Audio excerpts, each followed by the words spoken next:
Everyone, स्वागत है आपका हमारे YouTube channel history for you में।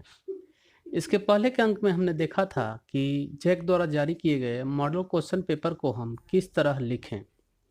लिखित रूप में इस अंक में हमने अवेलेबल कराया है आपके लिए कि हम प्रश्नोत्तर संख्या 1 से लेकर के लास्ट क्वेश्चन नंबर 59 तक के प्रश्नों के उत्तर को किस प्रकार लिखें।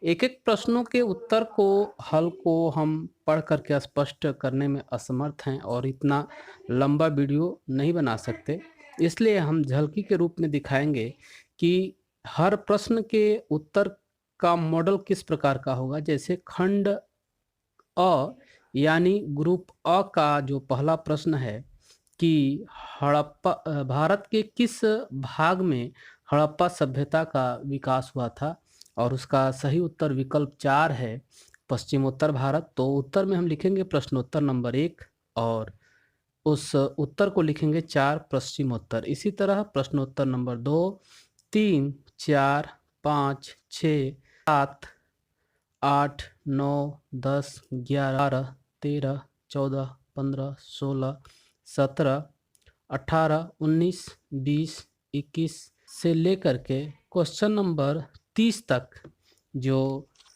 हमारे बहुविकल्पी प्रश्न हैं यानी मल्टीपल चॉइस क्वेश्चंस पूछे गए हैं, उनके उत्तरों को हम इस तरह लिखेंगे।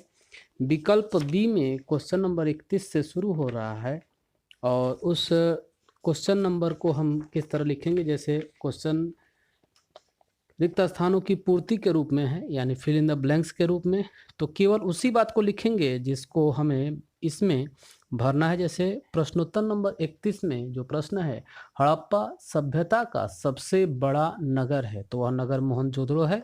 तो हम लिखेंगे प्रश्नोत्तर नंबर 31 और उस शब्द को लिखेंगे जिसे भरना है, और वह है मोहनजोदड़ो। इसी तरह क्वेश्चन नंबर 32, 33, 34, 35, 36, 37, 38, 39 चिन्ह ब्लैंक्स के रूप में जिन शब्दों को हमें लिखना है उसको हम लिखेंगे।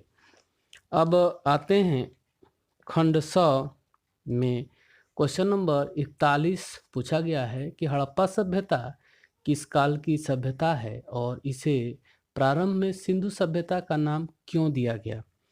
तो जो बात को लिखना है 2 नंबर में उसको लिखेंगे। जैसे प्रश्नोत्तर नंबर 41 का उत्तर कि इसका समय क्या है, इसका कालक्रम क्या था, किस काल की सभ्यता थी, तो सबसे अधिक मान्य कालक्रम 2500 से लेकर 1500 ईसा पूर्व है। और चूंकि यह सिंधु नदी के आसपास इसके प्रारंभिक पुरास्थल मिले थे, इसी कारण इसे सिंधु सभ्यता के नाम से जाना गया था। यह बात लिखना है, इस तरह हम लिखेंगे। 42 नंबर प्रश्न में जो बात को लिखना है, अभिलेख क्या है, उसको हमने लिख करके दिखाने का प्रयत्न किया है। इसी तरह क्वेश्चन नंबर 43, 44, 45, 46, 47, 48, 49 और क्वेश्चन नंबर 50 में जिन बातों को लिखा गया है उनको हमने यहाँ स्पष्ट करने का प्रयत्न किया है। अगर आप इन प्रश्नों का उत्तर लिखना चाहें तो वीडियो को रोक करके आप लिख सकते हैं। उसी तरह खंड द प्रश्नोत्तर नंबर 51 कि हड़प्पा सभ्यता के प्रमुख स्थलों का वर्णन करें। तो चूंकि प्रश्न 4 अंक का है इसलिए हमने 4 पुरास्थलों का वर्णन करने का प्रयत्न किया है। जैसे 1 number Harappa, 2 number Mohenjodaro, 3 number Kalibangan, 4 number Lothal. अब सभ्यता हड़प्पा पुरास्थल की क्या क्या विशेषताएं हैं, कब खोज की गई थी, क्या क्या वस्तुएं मिली हैं, उनके बारे में हमने लिखा है। फिर है मोहनजोदड़ो, तो मोहनजोदड़ो से हमें जिन चीज़ों का साक्ष्य मिला है उसका हमने लिखा है। और इस तरह इस प्रश्न का उत्तर हमने और 55 तक जो खंड द में पूछे गए हैं उन प्रश्नों के उत्तर को एक मॉडल उत्तर के रूप में लिख करके आपको दिखाने का प्रयत्न किया गया है।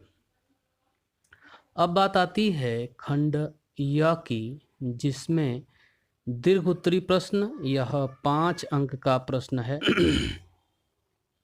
इस सारे प्रश्नों के 3 घंटे का समय लगेगा और 3 घंटे, इसलिए हमने यह प्रयत्न किया है कि आपको मॉडल आंसर किस तरह लिखने हैं वह बात आपके स्पष्ट हो जाए। जैसे क्वेश्चन नंबर 56 पूछा गया है 6 नंबर, हड़प्पा सभ्यता के पतन के किन्हीं 4 कारणों का वर्णन करें।